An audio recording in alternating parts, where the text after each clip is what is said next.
WhatsApp guys, আশা করি সবাই ভালো আছেন। ফাইনালি মাওয়া হাইওয়ে এক্সপ্রেসে চলে আসছি।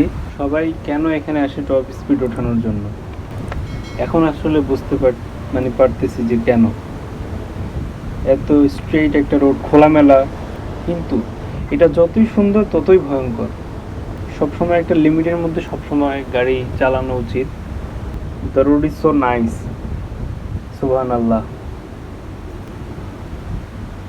দেখুন, বলতে না বলতেই চোখের সামনে একটা ছোটোখাটো দুর্ঘটনা।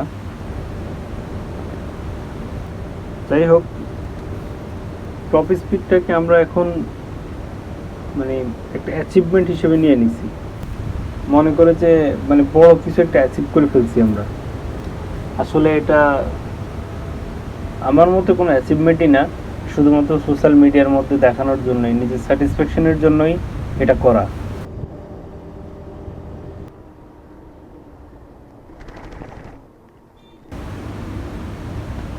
রোডটা আসলে অনেক সুন্দর।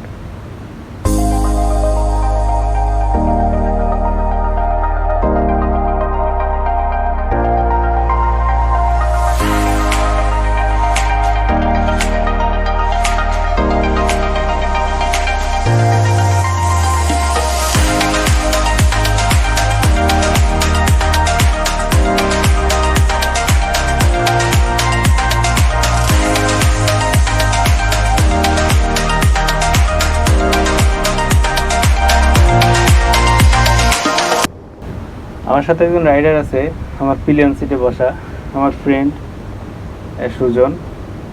আজকে আমরা দুইজনেই মাওয়া যাইতাছি। ও খুবই জেন্টেল একজন রাইডার, তবে হ্যাঁ, আননেসেসারি অপ্রয়োজনে কখনোই স্পিডিং করা ঠিক না। কিছু কন্টেন্ট দেখলে আপনারা অবশ্যই বুঝতে পারবেন যে মাওয়া যে রোডটা, এই রোডটা যতটা সুন্দর এটা ততটাই ভয়ঙ্কর।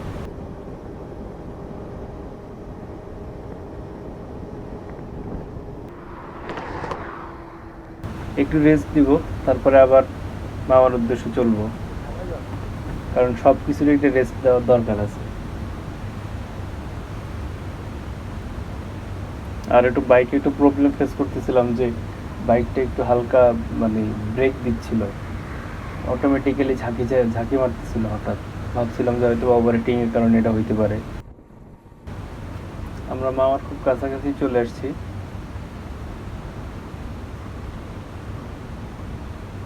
এক কথায় বলতে গেলে যে অস্থির একটা ভিউ।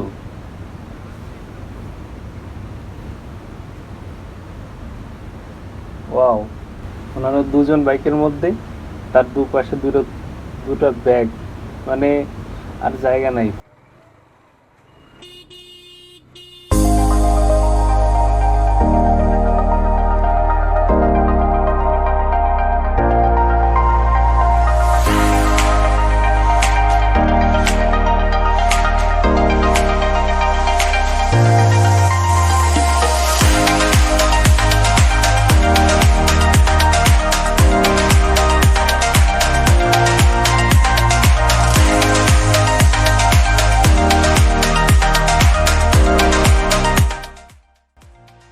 কুয়াশায় ঢাকা পদ্মা ব্রিজ, ওই যে অনেক দূরে, দারুণ লাগতেছে আসলে।